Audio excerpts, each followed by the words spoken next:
Take a breath, have courage, and let go. You're listening to Relational Trauma SOS, formerly Betrayal Trauma SOS. Trauma survivors belong here. No longer asking if I'm too much. I know I was always more than enough. No chains, no cage, just sky above, and a life I finally love. So I fly, past the hurt, past the goodbye, with the wind in my chest and fire in my eyes. I fly, higher than every single lie. Welcome. If you enjoyed that intro music, stay tuned because we will play the entire song for listeners later in this episode. If you're tuning in, it's likely that you have been patiently waiting for about 4 years for a new episode. I'm the host of this podcast, and my name is Jeni Brockbank. When my team and I were discussing the possibility of doing a podcast, I went and looked at statistics for this podcast and was surprised, excited, humbled that even though I haven't posted in about 4 years, people are still listening from around the world. I'm humbled and blessed to have you here. It's been a while, so I will reintroduce myself, explain some shifts, get personal, and connect. Again, my name is Jeni Brockbank. I'm a mother of 6. I love the color red, and I thoroughly enjoy healing in community. I'm also the new executive director of a nonprofit organization called Her Wings Unfold, which is now producing this podcast. A lot has happened during the 4 years since I last posted an episode, and I will do my best to paint an overall picture. First, life became incredibly intense, and while I won't share all of the details today, I will hit some highlights for an overview. Before I hit the hard things, though, I'll share something really positive, and that is that I wrote a book. And this podcast will be non-denominational. The book I wrote was not, though. It is called Healing in Christ's Light from Patterns of Sexual Betrayal. And why this is important to today's podcast episode is because in that book, I have just a little section on 4A behavior. And if you don't know what 4A behavior is, I'll explain it here. It's basically experiencing another's abuse, addiction, adultery, and or abandonment. People started responding about that section. Even though the whole book was basically written about betrayal and healing from the trauma of it, that one section stood out to multiple people. And so I started to realize, for me, it was also validating. And I wanted to take a more zoomed out approach. Well, my life became incredibly distressing. I can say that I have experienced all 4 of the 4 A's. I have been affected by another's abuse, addiction, adultery, and abandonment. And as such, I founded a nonprofit organization called Her Wings Unfold and was recently made the executive director. I'll explain a little more about Her Wings Unfold later in this episode. And until then, I will briefly state that Her Wings Unfold caters to women who have experienced another's abuse, addiction, adultery, and or abandonment. In case audience members are curious about what has gone on with me personally, I will share that while I have seen amazing things happen with marriages in the recovery realm, my own experience was sadly different, and I ended up filing for a protective order against my husband and soon after for divorce, and that was about 2 years ago. It's been a wild ride, and I now better understand post-separation abuse, having lived it in multiple ways. I'll share one way for an example in case audience members might relate. Due to terrifying behavior from my soon-to-be ex-husband, I had 3 of 6 children who were hospitalized within a 1.5 years for suicidal issues. I had full custody of one of the suicidal children who needed nearly constant supervision, and this made employment outside of my home nearly impossible. So when we went to sell our home, there was plenty of money for me to have some of it to relocate. However, My understanding is that my soon-to-be ex-husband wanted full custody, which he felt like he could gain if I was homeless. And so he petitioned the court to have all of the money from the sale of our home placed in escrow, which essentially made me and my children homeless. Something amazing happened, though. And this often happens, right, when we have heartbreaking, awful situations, is that the community really came together for me and my children. And through crowdfunding, like a GoFundMe, plus other assistance, we were able to make it through that very rough experience and now have stable housing in a safe neighborhood. I will say, though, it did change me. It was intense. It was hard. It was one of the hardest things that I have ever been through. And I have so much empathy for people fleeing abuse. However, when I posted a thank you note on Facebook to those who had helped me and my children not be homeless, someone hacked my Facebook account, and on that post where I had said thank you, they replaced the picture that I had posted and posted a picture of me and my husband together. And this made it look like I had tricked people into helping us financially and that we had been together. I only know one person with a motive for this. That Facebook account has since been shut down and I can't recover it, but honestly, I cannot quantify the damage that this has done. I will also state that during the last 4 years, my eyes have been ripped wide open as to how families, courts, churches, and other systems can not only drop the ball for survivors, but can also make things much, much worse.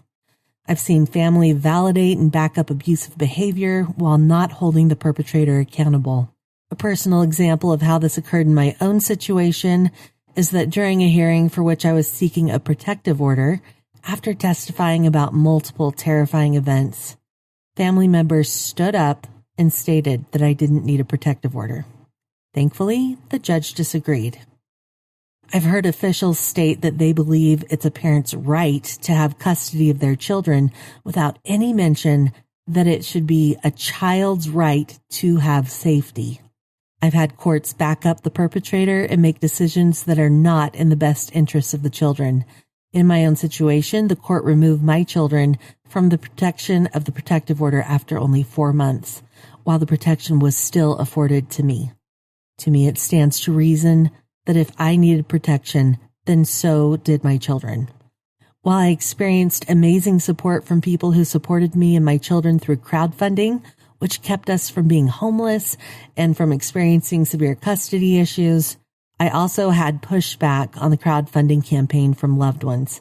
I was accused of having the campaign because I was bitter, while empathy was voiced towards my soon-to-be ex-husband because the campaign shined a public spotlight, in a very limited way, by the way, on his actions, and people came to know parts of what he did.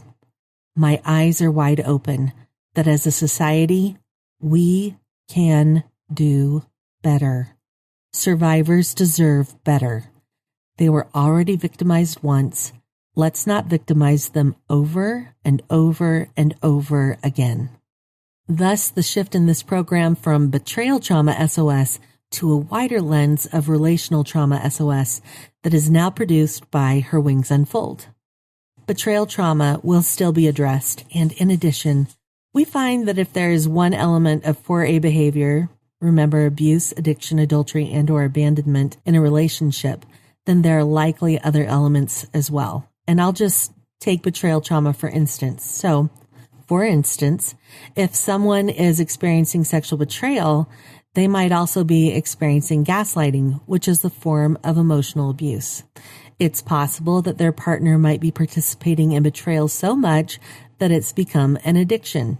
So now we would have, right, abuse, addiction, adultery, and then their partner might become so disconnected from the relationship and or so engaged in their destructive behaviors that they are abandoning their partner emotionally, physically, and spiritually. Abuse, addiction, adultery, and or abandonment are typically comorbid in various ways. And comorbid means they exist together, by the way. Through this podcast and other efforts, we want to reach out and offer resources for survivors of power imbalances so that survivors know that they are not alone, they're not crazy, and hope and healing happen. The truth is that when one person in a relationship engages in abuse, addiction, adultery, and/or abandonment, it's no longer an equal playing ground. We risk harming survivors when we approach those situations asking them why they didn't leave or what their part in the chaos was. To be clear, survivors are not perfect. No one is. However, before we address how a survivor did or didn't respond, let's first let them know that we believe them and then thoroughly address the imbalance of power that comes when someone perpetuates abuse, addiction, adultery, and/or abandonment, again, for a behavior. One example of why there is an imbalance of power is because something that's fairly universal to destructive behaviors is that they are typically performed in secrecy. Those who have been victimized are not afforded the truth to make informed decisions because the truth was hidden from them, sometimes even for decades at a time. In addition to offering empathy and real support, we want to learn with and eventually offer advocacy and education for family systems, courts, churches, therapists, really anyone who plays a role in situations where there has been abuse, addiction, adultery, and/or abandonment. As a society, we need to do better, and we can do better, and we really can learn. What I can say is that even though I have walked through hell's fire, I have come out with a brightness of hope. I joined the ranks of others who paved the way to know what it is like to be victimized by a perpetrator and then by systems, while also being able to say with surety that trauma survivors can come to experience joy, connection, healing, and a sense of safety, which usually come over time and not all at once, even though that's really, really hard sometimes. Those who have experienced severe situations are often some of the most compassionate and innovative human beings because they are uniquely qualified to understand and to come up with solutions, real solutions that really work. I'm really excited to tell you about one solution that has helped me a great deal, and that is putting time, energy, and resources into helping others.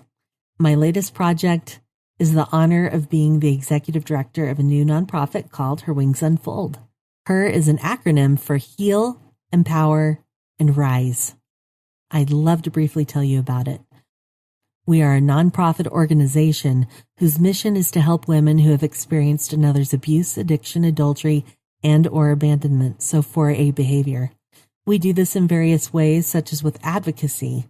And an initiative that we are thrilled about is, dare I say, revolutionary, is our brand new trauma-sensitive 12-step program called TS-12 Anon. I am really excited to tell you more about this new program, which I will do in greater detail in the next episode. If you have time to listen to it today, then awesome. It's being released at the same time as this episode. We hope that you will join us for truly trauma-sensitive healing that is gentle yet empowering. The only cost to attend meetings is the literature, which I will link in the show notes, along with a link to find a meeting. We have amazing plans for Her Wings Unfold that include this podcast, advocacy, low or no cost healing retreats for survivors, care packages, etc. We hope to have a physical location that will house our offices, host trauma-sensitive 12-step meetings, and we are dreaming about things in that space like therapeutic yoga, art therapy courses, and courses also on helping women generate sustainable income for their families. She's learning to breathe in the light of the day. She's rising with strength, forged from sorrow and flame. She's walking through fire with a heart made of gold. She's done being caged, and her wings unfold. We invite you to partner with us in these endeavors, not only to help women rebuild their lives, but to help rewrite what healing support looks like for survivors of deep relational harm. At Her Wings Unfold, we believe that healing should be accessible, compassionate, affordable to everyone, and rooted in dignity. We're here to help women heal, empower, and rise, and we can't do it without you. Whether you listen, share, follow Her Wings Unfold and Relational Trauma SOS on Instagram, sign up for our newsletter, donate, or get involved, you can be a part of creating a world where every woman knows you belong here. And her wings unfold. So before I leave, we want to play a new song called Learning to Fly. And you heard it in the intro.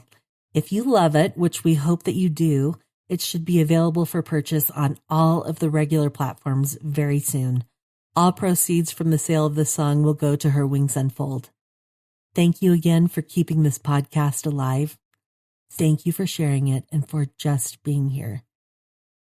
Without further ado, Learning to Fly. I traced my worth in someone else's eyes,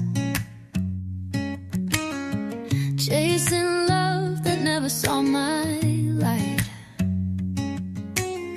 They call me too much or not quite enough, wore their lies like a glove. Whispers in the hallway, secrets in the dark. I carried blame that wasn't mine to start. Thought if I was stronger, maybe they'd stay, but they took what they wanted and walked away. Cry, cry, cry, cry, underneath the stars that wouldn't reply. Tried to hold it in, but I broke inside. Yeah, I cry, cry, cry, like it could rewrite the reasons why. One day I found a mirror with softer glass. Saw a girl who'd weathered every storm and crash. Started speaking truth, even when it shook. Turned the page, closed their book. I stitched my soul with golden thread. Listen close to what my silence said. I stood on the edge, heart open wide, whispered maybe now's the time. So I'd cry, cry, cry for the girl I had to leave behind, for the dreams that died before their time. Yeah, I'd cry, cry, cry, grief and hope tangled in the same line. I thought the fall would break me, but it carved out space to grow. Every echo, every aching taught me what I didn't know, that sometimes healing starts slow. Take a breath, have courage, and let go. Now I'm dancing on a skyline dream, wings stitched from every broken seam. I touched the clouds, laughed through the blue, did the one thing they said I couldn't do. No longer asking if I'm too much. I know I was always more than enough. No chains, no cage, just sky above, and a life I finally love. So I fly, fly, fly, past the hurt, past the goodbye, with the wind in my chest and fire in my eyes. I fly, fly, fly, higher than every single lie.